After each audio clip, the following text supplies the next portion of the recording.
आठवां दिन महागौरी। श्वेते वृषे समारूढ़ा श्वेतांबरधरा शुचिय महागौरी शुभम दधात महादेव प्रमोददात। माँ दुर्गा जी की आठवीं शक्ति का नाम महागौरी है। दुर्गा पूजा के 8वें दिन महागौरी की उपासना का विधान है। इनकी शक्ति अमोघ और सफलदायिनी है। इनकी उपासना से भक्तों के सभी कलुष धुल जाते हैं। राजा सूरत और वैश्य को देवी का वरदान। ऋषि बोले, हे राजन, इस प्रकार मैंने देवी जी का उत्तम महात्म्य तुम्हें कह सुनाया। जिसने इस जगत को धारण कर रखा है, यह देवी इस प्रकार के प्रभाव वाली है। वही देवी विद्या उत्पन्न करती है। उसी विष्णु की माया ने ही, हे राजन, तुमको इस वैश्य को तथा और भी विवेकवान जनों को मोहित कर दिया। यह पहले भी मोहित थे, फिर आगे भी मोहित होंगे। इसलिए हे राजन, तुम उसी परमेश्वरी की शरण में जाओ, क्योंकि वही देवी आराधना करने पर मनुष्य को भोग, स्वर्ण एवं मोक्षादि प्रदान किया करती है। मार्कंडेय ऋषि बोले, कौष्टुकी जी, इस प्रकार इस ऋषि की बात सुनकर राजा सूरत ने उत्तम व्रतधारी महाभाग मेघा ऋषि को प्रणाम किया तथा ममता और राज्य आदि के हरण से दुखी होकर तत्काल ही वह राजा तप करने चला गया। वह वैसे भी नदी के समीप जाकर के भगवती के दर्शनार्थ देवी के सूक्त का जाप करने लगा और फिर राजा तथा वैश्य दोनों नदी के समीप मृतिका से देवी की मूर्ति बनाकर प्रतिदिन पुष्प, धूप और हवन तर्पण आदि से धीरे धीरे आहार थोड़ा करते हुए निराहार होकर के एकाग्रता से देवी जी में मन लगाकर एक चित्त होकर के देवी जी की आराधना करने लगे। उन दोनों ने बलि प्रदान के समय अपने अंगों के रुधिर का प्रोक्षण किया। इसी प्रकार संयम पूर्वक 3 वर्ष पर्यंत आराधना करते रहे।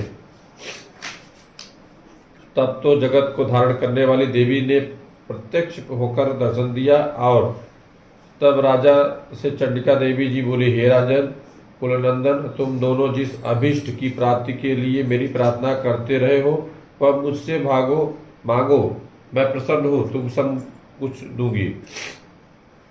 मार्कंडेय जी बोले, तब राजा ने तो दूसरे जन्म में अच्छे रहने वाला राज्य मांगा और इस जन्म में शत्रु सेना का बलपूर्वक नाश करने के लिए अपने राज्य की प्राप्ति का वर मांगा। वैश्य का तो चित्त संसार से क्षीण हो चुका था, इसलिए उस बुद्धिमान ने उस ज्ञान का वर मांगा जिसके द्वारा संसार अहंता ममतात्मक आसक्ति नष्ट हो जाए। देवी बोली, हे राजन, थोड़े दिनों में तुम अपना राज्य पालोगे, कठिनता के बिना ही अपने शत्रुओं का नाश करोगे, वहीं पर तुम्हारा राज्य स्थिर हो जाएगा। फिर देहांत होने पर सूर्यदेव के अंश द्वारा जन्म पाकर इस पृथ्वी पर आप सावर्णिक नाम के मनु होंगे। हे श्रेष्ठ वैश्य, तुमने जो उत्तम वर मांगा है मैं उस पर वर देती हूँ। मोक्ष प्राप्ति के लिए तुम्हें उस ज्ञान की प्राप्ति होगी। मार्कंडेय जी बोले, इस प्रकार देवी जी ने उन्हें अभिलाषित वर दिए। फिर उन दोनों की भक्ति पूर्वक की हुई स्तुति से प्रसन्न होकर देवी तत्काल ही अंतर्ध्यान हो गई। इस प्रकार वह क्षत्रिय श्रेष्ठ सूरत देवी से वर पाकर फिर सूर्य से उत्पन्न होकर सावर्णिक नाम का मनु होगा। देवी सूत। भगवती बोली, मैं रुद्र, वसु, आदित्य और विश्वदेव रूप से सर्वत्र विचरती हूँ। मित्र, वरुण, इंद्र, अग्नि और अश्विनी कुमारों को भी मैंने ही धारण कर रखा है।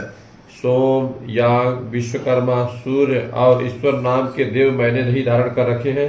जो देवताओं के उद्देश्य से प्रचुर हवियुक्त सोम गायत्री का अनुष्ठान करते हैं, उन यजमानों का फल मुझ में विद्यमान है। इस ब्रह्मांड की अधिष्ठात्री पार्थिव और अपार्थिव देने वाली ही मैं ही हूँ। ब्रह्म साक्षात सात्विक ज्ञान रूपा मैं हूँ। यह ज्ञान ही सब उपासनाओं का मूल है। मैं ही अनंत जीवों में प्रविष्ट हूँ। देवता इस प्रकार अनेक भावों से मेरी उपासना करते हैं।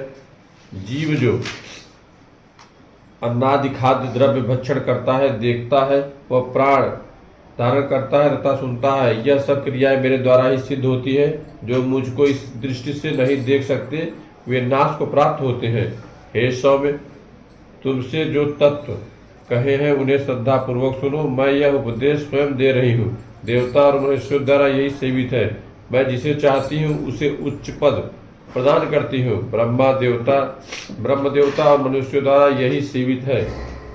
मैं जिसे चाहती हूँ उसे उच्च पद प्रदान करती हूँ, ब्रह्मा बनाती हूँ तथा ऋषि और सर्वज्ञान संपन्न सुमेधा बनाती हूँ। रुद्र के लिए धनुष खींचती हूँ। इस प्रकार मैं सर्वत्र व्याप्त हूँ। मेरी आत्मा ने जगत पिता को उत्पन्न किया।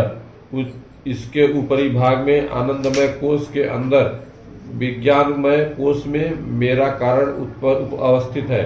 मैं समस्त भुवनों में प्रविष्ट होकर रहती हूँ। स्वर्ग लोक में मेरे शरीर से स्पृष्ट है। मैं जल वायु की भांति पथिक होती हूँ, तभी ही यह सारी सृष्टि आरंभ होती है। इस स्वर्ग तथा मृत्यु लोक में के परे भी मैं विद्यमान हूँ। यह तो मेरी महिमा है।